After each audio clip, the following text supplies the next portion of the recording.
Bonjour tout le monde, bonjour. Bonjour à vous tous qui me regardez maintenant là. Vous savez comme on dit, prévenir c'est aussi guérir. Corona est partout là, dehors. Corona sévit plus dans les grandes villes où il y a les populations, les gens sont amassés. Ce que moi je vois ici en Suisse, c'est que la majorité des gens, ils prennent leur voiture et puis ils vont dans les brousses. Ils vont marcher dans la nature, ils ne sont en contact avec personne. Ils marchent comme la situation tend les nerfs de tout le monde. Il y a ceux qui crient parce que c'est normal. Au lieu de pleurer, tu préfères aussi oui, crier. C'est aussi une façon de se dégager de cette pression qui est interne. Il y a la pression dehors. Donc je vous dis, vous qui êtes au Cameroun, ceux qui ont les possibilités de se déplacer avec des véhicules privés, essayez de reculer dans des villages. Prenez le mois d'avril et le mois de mai, restez chez vous, dans vos villages. C'est nettement mieux là-bas que de rester en ville. Moi, je connais les maisons de Mvora, d'Amvorombi, partout dans les villes là-bas où tu es dans une maison.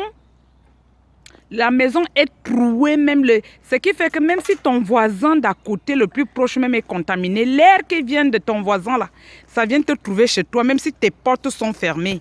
C'est ça que j'ai dit, rentrez dans les villages. Prenez le temps. Vous allez me dire que pourquoi toi-même tu es en Suisse là-bas. Moi-même, je suis confinée. Hein? Je vais au travail juste parce que j'ai un contrat. Et après mon travail, je suis chez moi. En plus, je ne me déplace même plus avec les transports publics. Je vais au travail tous les jours avec la voiture. C'est plus sécurisé. Je sors de ma maison, j'entre dans ma voiture. Je sors de ma voiture, j'entre dans mon bureau au travail. Donc, je ne traîne pas. Ici, les gens qui traînent, ils traînent seulement dans les forêts. Et 1 heure, 1 heure et demie. Après, ils rentrent chez eux. Alors, vous qui êtes là-bas à Yaoundé, attendez d'abord d'être contaminé avant d'aller chercher les chloroquines. Vous savez, même la chloroquine, vous n'allez même pas voir où elle va passer. On va vous la vendre bientôt maintenant à 25 000, 30 000. La chloroquine. Et en plus, comme on dit, je dis toujours, j'ai commencé avec prévenir vaut mieux que guérir. Si vous commencez maintenant à prendre les choses comme les cooks, hein, comme prévention, vous prenez ça les cooks le matin, vous prenez les cooks le soir. Ou alors les bitter cola, là, les mbitacola, comme on dit vulgairement, les mbitacola, comme tout le monde le dit. Tu prends ton mbitacola le matin, tu ne prends avec rien. Et le soir, le gingembre avec du miel, du citron, tu bois une tasse le matin, tu bois le soir. La grippe là va passer devant ta porte.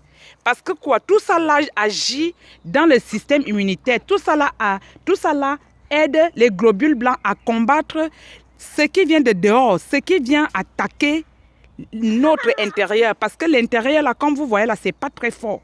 C'est pas très soudé. Les pièces qui sont dedans, là, sont très fragiles que ce qui est dehors. Donc, dès que c'est touché, déjà même, il y a les gens qui sont asthmatiques, qui ne savent pas qu'ils sont asthmatiques. Ceux-là qui sont asthmatiques, vous allez voir que ça va aller très vite. Prenez les écouks. Faites même comment on dit ça? Vous mettez, comme on dit, vous bouillissez l'eau avec des écorces dedans, avec des herbes dedans. Et puis après l'eau, là, vous filtrez, vous enlevez, vous mettez dans un seau. Vous entrez avec une couverture. Cette vapeur-là va faire que même si vous avez la fièvre, la vapeur-là va enlever la fièvre. Je ne sais pas comment ça s'appelle encore, mais on appelle ça chez nous Dura. Dura, en allemand, on dit ça Dampf. Tu fais le Dampf et puis avec le Dampf, là, tu enlèves la fièvre. Faites prévenir, vaut mieux que guérir. Rentrez dans les villages. Voilà pour moi contre le corona parce que c'est vrai. Ici, c'est chaud. C'est chaud.